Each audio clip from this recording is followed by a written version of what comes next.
Токму поради тие причини, поради тоа што владиката Иларион неодамна, би рекол, ги критикуваше жителите на Бели, оние кои се поврзани околу црковниот одбор на црквата која е веднаш покрај Дабот. Сето тоа предизвика и соодветни реагирање и потреба од објаснување што всушност се случува, кои се причините и како понатаму да се гради таа иднина или да се гради тој имидж на ова место кое сигурно е за сите граѓани на Бели, на Кочани, на Македонија и се разбира сите оние од светот кои ќе посакаат и кои ќе можат да дојдат овде. Нашиот манастир не е измислен, нашиот манастир е лоциран на едно оброчиште што постоело и никој не може да каже од кога. Так. Со дрвен крст, со векови камења, некој сега што му претходело на тоа, никој не знае. Да.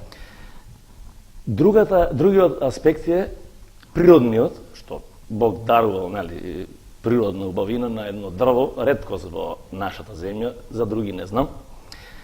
Давот почна да се знае за него кога беше веќе стар. Кога јас бев дете, кога почнував и моите другари по 6 години, 7 на Ридот, сме истерани да чуваме стока со обврски некој, тој беше нешто красиво со сите делови на своето тело, да га речено, гранки, што сега ретко може да се види такво нешто. Меѓутоа и ваков како што е интересен за посетителите, таму е бранета честа на нашата вера, на нашата нација, што уште појако треба да биде за сите неверници. Не на верници, верници си веруваат и одат и него напаѓаат тоа што го гледат.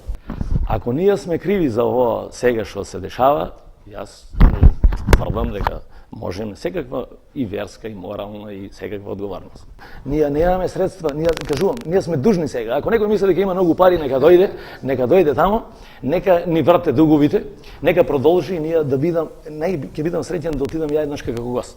Сите посетители нека кажат дали некој од нашите луѓе тамо што е оде да му се наметне на софра, за да отиде. Сите се улога на услуги